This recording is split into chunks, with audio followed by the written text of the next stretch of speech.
মণ্ডুকাসন 1 কিভাবে করবেন।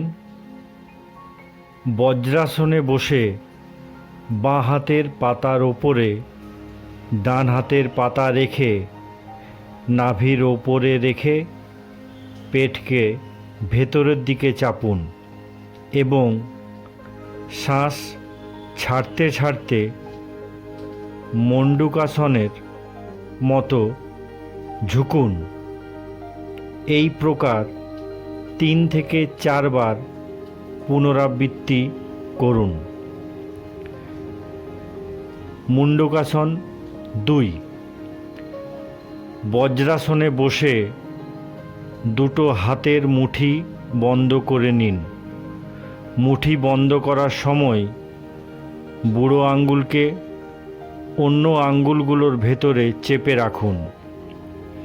দুটো মুঠি নাভির দুপাশে লাগিয়ে শ্বাস ছাড়তে ছাড়তে সামনের দিকে ঝুঁকুন।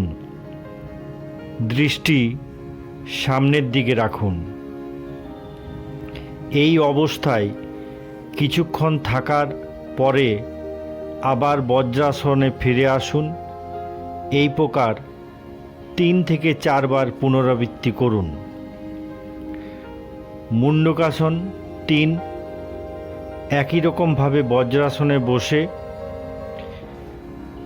একটি হাত 5টা আঙ্গুল একসঙ্গে করে নাভির ওপরে রাখুন।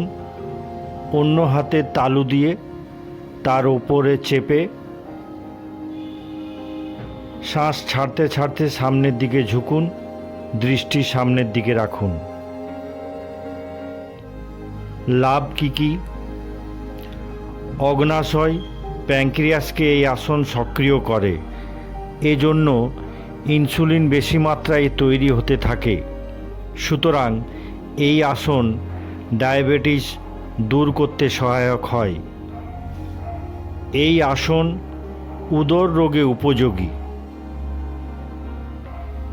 এই আসন